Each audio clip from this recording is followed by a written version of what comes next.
Hello everyone. Today we are having discussion on Unit 1, Paper 1 of Sociology, and the topic of discussion today is Sociology and Economics. Basically we are doing comparison of various other social sciences with the Sociology. Let's begin. Sociology and Economics. Basically when we study economics, then we mainly rely on the pattern of production, the study of production in society. But when we go for sociology, we will try to study all the aspects of society. Economics is only studying only one aspect, that how the production is taking place, what is the pattern of consumption, what are the prices, what is the demand. But when we go for sociology, we will not only try that how people are earning, but how the people are spending, where they are spending, what are their preferences, how their preferences are influenced by their social structure, their social preferences and choices. So basically the scope of sociology as a subject is more wider than that of economics. Alfred Marshall, he says that economics investigate also that how the man earn and how he spend money. Economic activity, here we will discuss that how economics is a part itself of sociology or sociological study. Economic activity is also a social activity and production involve social relations also. The method of earning money guided by social norms and values. Theft and robbery can never be legitimate means of earning money. It means that economic activity is a part of a larger social activity, and even how you are earning, how you are spending, how you are taking your economic, your financial decision is also influenced by the social norms and social values. Even the consumption behavior is also influenced by your cultural values, your social values. If you are born and brought up in India and according to the Hindu culture, there are very less chances, few chances that you will go for beef eating. Basically, it is not according to the social and cultural norms. In India, you will not find advertisement which will advertise the beef eating or beef eating habits, because it is not accepted socially and culturally in the Indian culture. So how you are consuming, how you are producing, and about your preferences, they are largely decided by your social norms and social values. Classical sociology, the Marxist, he says that superstructure which have various social institutions can never be complete unless in the context of economic substructure. Economic behavior of a man is viewed as a key to understand social behavior of man. Basically, when we go for Marx and his theory, the theory of production, historical materialism, or the superstructure which is the base of the society, whether it is a polity, religion, various social institutions, then economics is a major part. Basically, the economic behavior try to understand the social behavior of a man. It is one of the major component to understand the behavior of men, their choices, their preferences, their social understanding. Pierre Bourdieu, classical economics calculations sometimes exclude the various social costs and benefits which economists themselves recognize as the externalities. Basically, when we study economics, there are two types of externalities. For example, there is a factory that is producing chemical, and various kind of pollution and chemicals are coming from that factory which are polluting the surrounding areas, and your house is nearby that chemical factory, then you also have to suffer from that chemical factory, the chemical which is coming from the factory, the smoke, the pollution. So it is a negative externality. So the classical economists, they exclude it, they don't calculate this externality. But Pierre Bourdieu said that a economist try to consider the cost of externalities like suicide and pollution. If pollution is happening, people are committing suicide because they are alienated from the system. They are not having enough employment opportunities. They are depressed in their life. So, economists try to include all these factors also. So, basically, what we are doing, we are including the social studies, the social factors in our studies, in our economics studies. Economic calculation can never leave social calculations. Sociologists have a more integrated approach of studying the economic institutions. So, as we have discussed earlier, that sociology, the scope of sociology is much wider than that of economics. So, sociology try to have an integrated approach toward the study of economic institutions as well, and try to consider the negative and positive aspects of economic system, the pattern of production into the social studies also. The next is Durkheim. He rejected the economic theory of division of labor and he gave a sociological explanation. Classical economists gave a theory about the production, consumption, the labor, the owner, that how the capitalist, for earning profit, they are employing the labor forces and there is specialized division of labor, and for the surplus production all the production pattern have been set up. But Durkheim gave a social explanation. He gave a more priority to the social explanation in the comparison of economic explanation, and he said that this production is happening on an autonomous manner because it is guided by the needs of the society. Society have to survive, and for survival needs society is going for the production process. So, when we consider production, we cannot say that it is only happening from the economics point of view. It is also happening, production is also taking place from the society perspective also, because society need to survive. It has its own need, and in order to fulfill its need of survival, the production is taking place in society. Sociology and economics. Economics are no longer interested only in market mechanism, but also in economic growth. Yes, national product, national income, development and underdevelopment of the region. Basically, as the time grow, the scope of economics is also growing.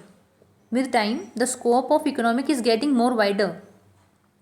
Earlier, we were only interested in the market mechanism about demand, supply and prices. But now, the economics is also concerned about the national product, the national income and especially the development. Development means social inclusion. That the development of each and every human being, doesn't matter to which caste, creed he is belonging, she is belonging, to which religion, which reason. So the development and underdevelopment, it's mean when we say development, then we also considering the social factors also, that the gender, religion, caste, the people. For example, if tribal people are socially, economically underdeveloped, then economists are also concerned about it, and government will try to formulate economic policies in the favor of those people who are underdeveloped. In all these areas, the economist too has either collaborated with the sociologist or he himself became a sociologist. Obviously, if we are considering development as a factor, as a measuring of the growth, then what we will do? We will try to formulate all the policies according to the need of the society. If there are, we need to become a sociologist to try to understand the sociological problems, go into a deeper investigation, try to find out the numbers. Then we will frame a policy so that we can direct the solution to the problems. Economists interestingly use sociological research to formulate new theories and policies. So now what is happening? The economists, they are making new policies, they are making new theories with the help of sociological studies. So basically, the sociology and our economics are converging at one point. Yet their scope, their field of study is different from each other, but there are some points, there are some common goals where they are converging. That economists are doing sociological study so that they can formulate a policy which is result oriented. For example, if the birth rate of children, the child birth rate in a particular tribal group is very less, and reason for that less childbirth, that maternal health is not well, they are suffering from various illness, then it is a sociological study that you are going in the field, you are trying to find out that what are the reason behind that the female health, the woman health is not good, and because of that they are suffering from the high death rate of children under 5 or high infant mortality rate. Then through the sociological study they will find that these tribal women are not having sufficient intake of proteins and vitamins, and they are doing more work in unfavorable environment, or because of the environment pollution or the climate change, the usual fruits and nuts that they used to intake, they are not available in the nearby areas. Then how to solve their problem? There are only 2 to 3 ways. First, provide them some sufficient nutrients, sufficient vitamins, give them some supplement, increase the awareness so that they take care of their health, they go for antenatal checkup. So how you will frame all these policies? You have to go for sociological studies, you have to go for deeper investigation. Sociologists, on the other hand, study the impact of the theories. Obviously, the theories, sociologists, what they will do, the impact of such theories, they will study it also. That how the policy is framed by the economist, by the sociologist, considering the various social factors, how they are implementing on the ground and what are their results. So economic sociology, this is a subject in itself, that we are studying economics from a sociological point of view. A branch of sociology called economic sociology, it deals with the social aspect of economic life. For example, there is a concept of gender budgeting, the feminist economics, emerging social relations. In our India also, there is a different set of gender budgeting in our budget also, that this fund will go for women empowerment, women entrepreneurship. So this is basically, we are considering two factors. First of all, economics, another is sociology. Gender is a social subject, and when we say budgeting, about budget, we are talking about finance or economics. So we are mixing the two different disciplines, and we are here studying the one aspect of life, that we have to improve the situation of women in the society, their social status. We have to make them strong, economically strong, independent. So these are the emerging concept. If we go for direct comparison, the scope of sociology is narrow and specific, because it is only considering about concern about the pattern of production, the consumption behavior, the demand, price, and all this. But sociology is a wider scope, all aspects of human activity. Scope is building theories and laws, and laws of demand and supply. The laws, the theories which are made up by the economics, they are universal in application, they are high accuracy. But in sociology, the laws are not universal, there is not so much high accuracy as the economics have, because here the people have different approaches, they have different social values and social norms, they are guided, and the driving force are different from each other. So the sociological theories or sociological laws are not so accurate. They depend upon the time. They depend upon the time zone, culture, values of people. Economics is more systematic, it is more scientific, and we can predict what is going to happen in the next phase. But in sociology, we cannot provide technical solutions. It only encourages a critical perspective. Basically, the aim of sociology is not providing solution. The aim of sociology is go for deeper investigation, try to analyze the issues, find out the problems. If we are able to find out the problems, then we can reach to the solutions. And to find out the problems, the basic reason, we need to have a critical perspective which it help in developing. Economics seek to understand the economic activity in a broader framework of ownership, relationship of means of production, who is the owner of all these setup, who is the entrepreneur, and how they will mend their relations with the labor force. In sociology, sociologists consider that economic theory is only a reductionist theory in nature, and according to them, economists' conception of man ignore the role of various social factors. Basically, sociology say that economics, the study of economics is only the one of the factor. It is not entire or complete in itself. So it is basically reduction. It is reducing human being to only one point. But sociology is increasing the scope. We are considering that all the economic decision that we are taking, that where we will spend money, is guided by our social norms. For example, in India, dowry is a big social evil. And when we say that farmer suicide in India, sometimes we read in a newspaper that a farmer committed suicide because he was not able to give dowry in her daughter's marriage, which is considered socially unreputed. And because of that shame, he committed suicide. So basically, if a farmer is earning money, he has various options that he can invest that money in the studies of a daughter. He can invest that money in some other economic activities, but he has to arrange money for dowry. It is a social control, it is a social factor. It is decided by the customs and norms of that particular society.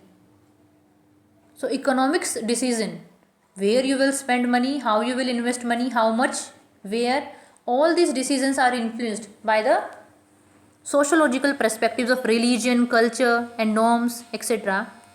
This is the last point. Economics lay emphasis on relationship between the pure economic variable. Like we will discuss the price, supply, money flow, input and output. So, and in sociology, what we will do? We will talk about the values, the preferences, the social organizations, the role of the caste system in the economic development, the behavior of people, the influence of education. So basically, we can say that yet there are some differences because their scope of study is different from each other, but overall the sociology is the science of all mothers, because the focus of sociology is a man, the study of human beings, their behavior, the study of individual, how individual form institutions, how institutions are working, how society developed, emerged, persist. And economics is one of the significant part of society, of individual's life. So there are some points where they are converging, and even there are some points where they are not converging. There are some points where their scope converge, and there are some other points where they are different from each other. So this is the relationship between the sociology and the economics.